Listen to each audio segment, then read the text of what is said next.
He's being charged with committing securities fraud. And what he did is he sent out 2 tweets back in August 7th, 2018, one saying that he was going to take Tesla private at $420 and that he had secured funding for that.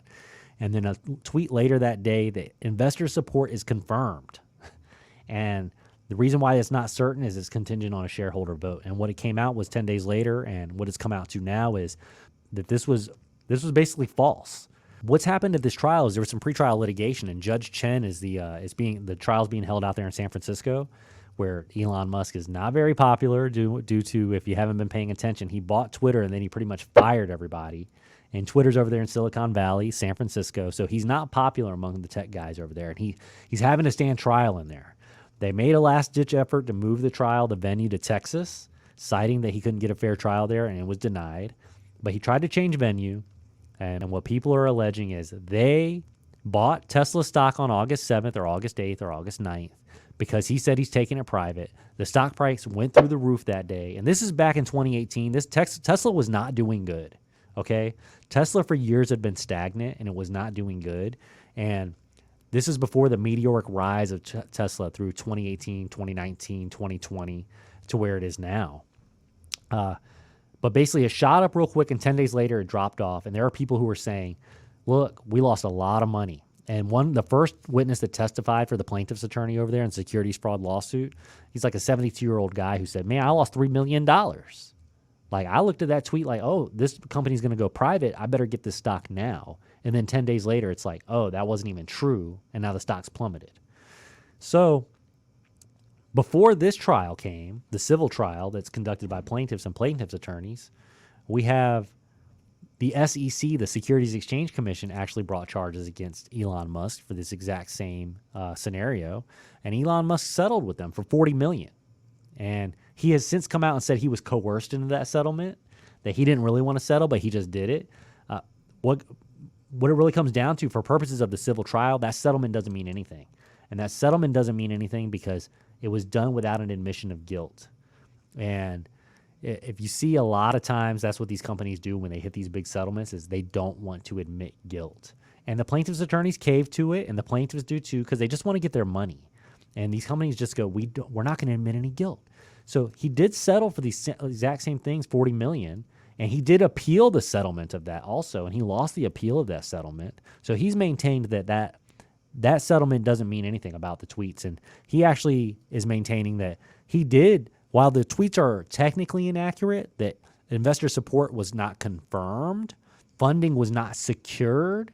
What he's maintained is, look, he had the investors in place to do this.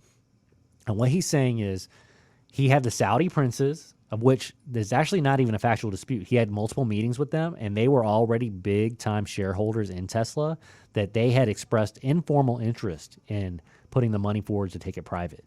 And I'll tell you, Elon Musk, Jeff Bezos, you might say that they're the richest men in the world on paper. They got nothing on these Saudi princes, man. Off of paper, these Saudi princes, they got more money than God. And if that would have been a drop in the bucket for them to put up at the time, whatever it was going to be, $72 billion for Tesla at the time at a stock price of $420. But he didn't actually have that secured. Those were informal talks. Elon Musk is also, and this has come out at the trial during his testimony, he said, look, he owns this other company called SpaceX. And SpaceX is a completely private company.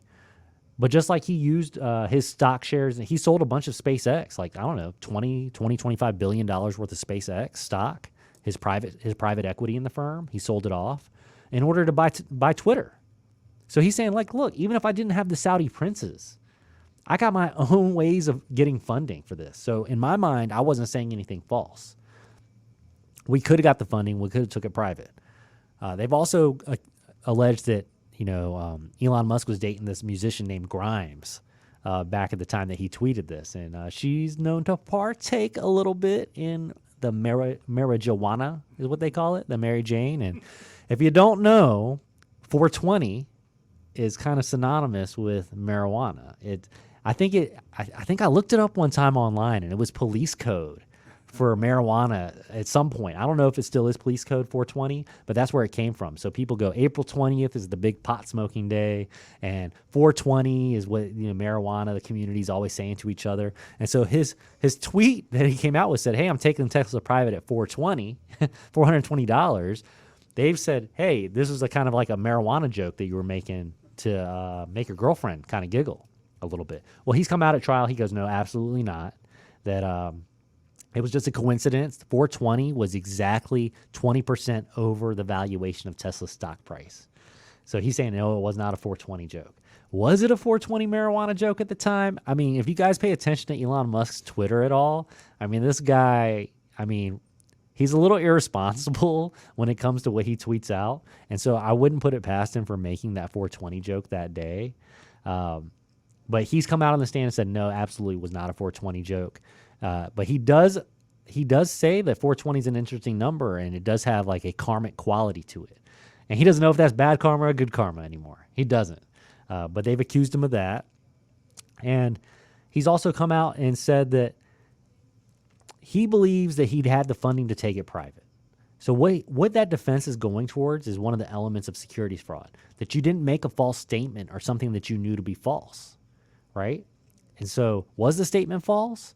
And did you know it was false, or did you disregard the fact that it was probably false? Well, here's why I say Elon Musk cannot win this trial, because Judge Chen, the sitting judge over there, ruled prior to trial that the jury's going to be instructed. That means it's not even in the jury's hands. It doesn't matter what you testify to. He's telling the jury, we've already, as a matter of law, said that these statements were false, these tweets were false, and that Elon Musk was reckless. So already that's taken out of the jury's hands. That's like if we went into a theft case, a robbery case, and Elon Musk is accused of running into a store with a firearm and robbing the store of money with a deadly weapon, right? And the judge goes, well, we've already, as a matter of law, jury, you are already to presume that Elon Musk was the guy with the mask on, and that gun, he used it. And the only thing you're here to decide is if money was really taken out of the register. That's it. And then the defendant gets on the stand at trial and goes, that wasn't me in the mask. That wasn't me. That gun's not even real. And it's like, well, I know that's what you're saying on the stand, but the judge has already told the jury that as a matter of law, that is you in the mask and that gun is real. So that's what's going on here. The only thing the plaintiffs need to show is that those statements were material, meaning those statements really made someone made their decision to buy that stock relying on that statement from Elon Musk. And they've already put up the 72-year-old guy, and they got plenty of witnesses who are going to come in there and go, when he tweeted that, I bought. I've been buying Tesla for a while, and when he tweeted that, I believed in the company and I bought it, and it ended up not being true. And then they need to prove, like, I lost money on it. So did you sell the stock? Which could be a little bit of a defense here, because if you're not following the stock market, I'll let you know, the most successful stock since 2018, until recently, I think it shed about 50% of its value. And even then, it's still, even losing 50% of its current value, still might be the most successful stock since 2018. Take a wild guess. It's Tesla. Tesla had a meteoric rise after this. So anybody who held onto their stock made out like bandits. So showing this economic loss might actually be something that the plaintiffs aren't able to show for everybody in this class, right? Maybe the guy they put on the stand, they probably put on the most sympathetic plaintiff that they could find, the 72-year-old guy who lost $3 million on it. But yeah, a lot of people actually made out great on this stock. So why, if Elon Musk is already facing an uphill battle, why did he not settle this claim before trial? Why is he going to trial on this? Because look, most of the time, these big companies settle these class actions, these securities fraud class actions, and rich guys like Elon Musk settle them because losing at trial just opens you up to so much financial liability. Not that Elon Musk is going to care. He was the first richest guy in the world. Now he's the second richest after he just set the Guinness Book of World Records for losing the most money in the fastest way. When Tesla lost half of its valuation, he went from like $320 billion to $147 billion. He can afford to pay this. Pretty much. He can afford to pay this if he loses. But why didn't he settle? Why is he going on the stand and fighting this? And I'll tell you, it might not be so much to win this case of this trial. Because I think the fact that Judge Chen took this factual decision out of the jury's hands of whether this statement was false and whether Elon Musk knew it was false and acted recklessly with it. He took that out of the jury's hands and made that decision as a judge as a matter of law. That's going to be a problem on appeal. That's going to be a problem, especially you go, well, why is Elon Musk now testifying for 3 days talking about how he believed that he had the funding, that maybe he didn't have funding secured, technically secured in that, and maybe he misspoke, but he's saying, look, the same day we did the tweet, we linked a press release to that tweet from Tesla website. So anybody who looked at that tweet would look at our press release. And the press release was about 10 paragraphs and said, we're considering taking it private. And it was a lot less concrete than what his tweet said. And then he's saying that, no, I had my SpaceX money. And I also had these Saudi princes saying they're about to throw down on it. So I thought we pretty much did have funding. You know, I shouldn't have used secured. I shouldn't have said that. Why is he spending 3 days testifying about that? Well, they're laying the record for the appeal. Like, look, judge, you took this element away from the jury whether the statement was false. And look at the record that I put forth at trial, my executives and me testifying, that we thought it was true. Judge, you took it out of the jury's hands that I knew it was false. We've had 3 days, 4 days, 5 days, a week of testimony from multiple witnesses saying we thought it to be true. I can see an appellate court striking this and saying, hey, we need a new trial here. I mean, you basically took the most important things the jury's supposed to decide out of the jury's decision-making process, Judge. Of course we need a new trial. I mean, that's the only thing that makes sense to me, because usually after a plaintiff's attorney wins a ruling like that from a judge, where a judge goes, we're going to instruct the jury that you're basically guilty, it's settlement time. I mean, that's what the plaintiff's attorneys want. They're like, woo! We just got that ruling. Settlement time. Let's get paid, pay out the class action people, and then we as attorneys will get our payday too. And Elon Musk is saying, no, let's go to trial, man. You guys ain't getting paid anytime soon. All right? We're going to make this so laborious for you that by the time we get done with the appeal, if we don't win on the appeal, we're going to appeal the appeal.